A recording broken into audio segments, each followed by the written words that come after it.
मित्रांनो, एक मुलगी हातात माईक घेऊन कडाक्याच्या उन्हात 8 दिवसांपासून आंदोलनस्थळी उभी आहे। ती कुणाची तरी मुलगी आहे, कुणाची तरी बहीण आहे आणि ती फक्त एकच काम करते, काय प्रश्न विचारण्याचं। पण अचानक तिच्या भोवती गर्दी जमते, घोषणा घुमू लागतात आणि तिला बोलूही दिलं जात नाही। मित्रांनो, ही आहे मुंबई तकची पत्रकार अनुजा। हिची ही गोष्ट आहे, जिला काल जंतर मंतरवर आंदोलकांनी घेराव घातला, गोदी मीडिया म्हणून हिणवलं। पण मित्रांनो, खरा प्रश्न हा आहे, ज्या मीडियाने खरंच खोटं दाखवलं त्याचा राग एका फील्डवर उभ्या असलेल्या पत्रकारावर काढणं हे योग्य आहे का? काल अनेक 2-3 जणांनाही फील्डवर असाच अनुभव आला। आज आपण दोन्ही बाजू समजून घेणार आहोत आणि शेवटी आपल्या तरुणांना एक स्पष्ट इशाराही देणार आहोत।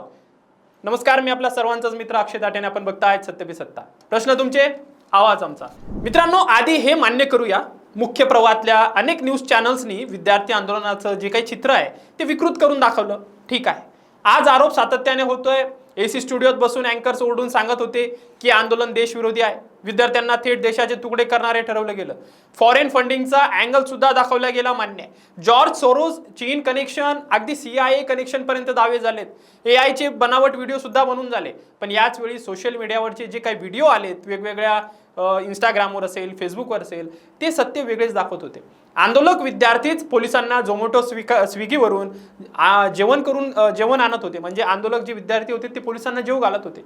मित्रांनो, अनेक सगळ्या याच्यात गंभीर आरोप झालेले आहेत, ते म्हणजे AI जनरेटेड फेक व्हिडिओचा वापर। अनेक सोशल मीडियावर त्याचे व्हिडिओज येत आहेत। मोठ्या न्यूज चॅनलने आंदोलकांची गाडी तोडतानाचा जो AI व्हिडिओ दाखवला आहे, जो साध्या डोळ्यांनी AI जनरेटेड वाटत होता, फक्त कोपऱ्यात बारीक अक्षरात AI जनरेटेड लिहिलं होतं, जे सामान्य प्रेक्षकाला दिसत नव्हतं, ठीक आहे। मित्रांनो, खरंच हे गंभीर आहे, मान्य आहे। यामुळे तरुण पिढीचा जो मुख्य प्रवाहातल्या मीडियावरचा विश्वास झपाट्याने जो उडत चाललाय आणि हा राग साहजिकच आहे, ते मान्य आहे। पण मित्रांनो, आता मूळ घटनेकडे वळूया, जिथे हा राग चुकीच्या दिशेने वळला। जंतर मंतरवर मुंबई तकची पत्रकार अनुजा एक साधा प्रश्न घेऊन गेली होती आणि तिचं कामही चांगलं आहे। देशाचे सरन्यायाधीश सूर्यकांत यांनी आधी बेरोजगार तरुणांना कॉकरोच म्हटलं होतं आणि आता जेव्हा एका वकिलाने त्यांच्या समोर लाठीचार्जचे व्हिडिओ ठेवले, तेव्हा त्यांनी आमचा वेळ वाया घालू नये असं उत्तर सुद्धा त्याच सूर्यकांत यांनी दिलंय। याबद्दल आंदोलकांची प्रतिक्रिया घ्यायला ती गेली होती, पण मित्रांनो, तिने प्रश्न पूर्ण विचारण्याआधीच जमावाने तिला घेरलं। मीडिया नाही अशा घोषणा सुरू झाल्या, गोदी मीडिया आहे असंही बोलल्या गेलं। ती सतत सांगत राहिली, मी सवाल घेऊन आले होते, प्रश्न विचारते, मला बोलू द्या। पण तिचा आवाज गर्दीच्या गोंगाटात विरूनच गेला। मित्रांनो, एक पत्रकार जी फक्त तिचं काम करत होती, तिला जमावासमोर असं एकटं उभं राहावं लागलं, हे बघून मन विषिन्न होतंय आणि हे खरंच चुकीचं आहे। पुढे अनुजाने स्वतः स्पष्ट केलं की मी शनिवारपासून येत आहे, मी अभिजितचे 3 वेळा मुलाखत घेतली आहे, अभिजितलाही माहिती आहे, मी दोन्ही बाजू मांडते। तिने हेही सांगितलं की लाठीचार्जच्या वेळी ट्रकवर चढून तिनेच खरा व्हिडिओ शूट केला होता आणि पोलिसांनाही थेट प्रश्न विचारले होते। मित्रांनो, म्हणजे ही पत्रकार गोदी मीडियाची प्रतिनिधी नव्हती, ती प्रतिनिधी नव्हती गोदी मीडियाची, हे ध्यानात घ्या आधी। तरीही तिला त्याच रांगेत उभं करून लक्ष केलं गेलं, म्हणजे सगळ्यांना सारख्याच पद्धतीने जे काही चालू आहे ते चुकीचं आहे। या प्रसंगात एक चांगली गोष्ट मात्र घडली, ताण वाढल्यानंतर तिथल्या एका आंदोलकाने स्वतःहून माफी मागितली। तो म्हणाला, मी माझ्या बहिणीचा आदर राखू शकलो नाही, त्यासाठी मी माफी मागतोय। आणि हेच खरं तर या घटनेतून शिकण्यासारखं आहे। रागाच्या भरात एका मुलीला, एका पत्रकाराला घेरणं, तिचा प्रश्न ऐकून न घेणं, हे कुठल्याही आंदोलनाच्या शिस्तीला शोभणारं नाहीये। आंदोलक म्हणून अभिजित, ही तुमची जबाबदारी आहे। अनुजाने स्वतः हे स्पष्ट शब्दात मांडलंय, ज्यांच्यावर तुमचा राग आहे तो सरकारवर काढा, पत्रकारांवर का काढतायत? मी ग्राउंडवर उभी आहे, स्टुडिओत बसलेली नाहीये, स्टुडिओत काय घडतंय ते मला माहित नाही। मित्रांनो, हे वाक्य फार महत्वाचं आहे बरं का, कारण गोदी मीडिया आणि फील्डवर काम करणारा प्रामाणिक पत्रकार यात फरक करायलाच हवा।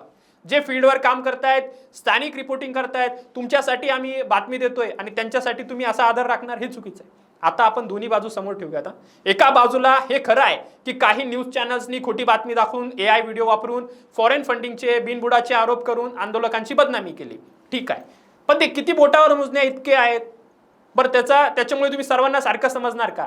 आणि याचा राग तरुणांमध्ये असणं स्वाभाविक आहे, मी मान्य करतो।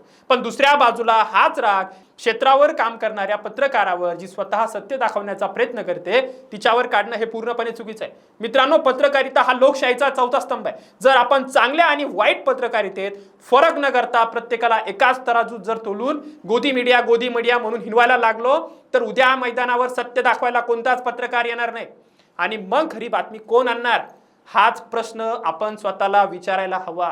आता माझं तरुणांना स्पष्ट आणि थेट सांगणं आहे, तुमचा राग रास्त असेल, तुमच्या मागण्या न्याय्य असतील, पण तो राग व्यक्त करण्याची पद्धत चुकीची आहे. अनेक पत्रकारांना तुम्ही काल फील्डवर ट्रोलिंग करत होतात, अनेक व्हिडिओ समोर आले, तुम्ही स्वतः व्हिडिओ काढतायत.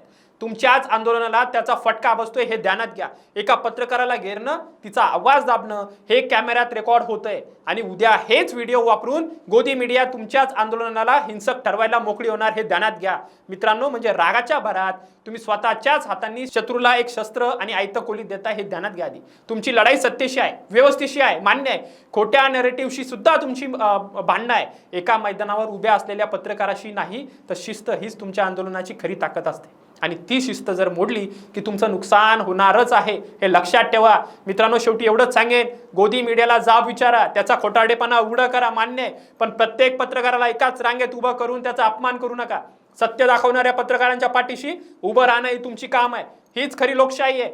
तुम्हाला नेमकं काय वाटतं मित्रांनो हे नक्की सांगा. आणि अनुजा सोबत जे झालं ना ते योग्य होतं का, तुमचं मत कमेंटमध्ये नक्की सांगा. आणि व्हिडिओ जास्तीत जास्त शेअर करा, कारण की याच्यातला फरक तुम्हाला समजता आला पाहिजे, यासाठीच मी बोलतोय. आणि जास्तीत जास्त लोकांपर्यंत हे चॅनल शेअर करायला विसरू नका. आणि आम्ही सुद्धा प्रामाणिक प्रयत्न करतोय आणि तुमचे प्रश्न मांडण्याचा नेहमी मी प्रयत्न करत असतो. धन्यवाद. 2 महिन्यानंतर सिंगापूर ब्रांचला प्रमोशन होतंय तुझं. कॉंग्रॅच्युलेशन्स. काय ग, तुला आनंद नाही झाला? मॅडम, तुम्हाला माहितीच आहे की मला पीसीओडीचा त्रास आहे. दिवसभर फटीग असतो, सारखा मूड स्विंग होतो. उगाच एवढी जबाबदारी कशाला घ्यायची? अगं एवढं सिरियस नाहीये ते. त्यावर सोपा उपाय आहे, डॉक्टर चाटेज होमिओपॅथी क्लिनिक. अगं किती जणींनी तिथे उपचार घेतलेत. महाराष्ट्रात अनेक ठिकाणी त्यांच्या शाखा आहेत.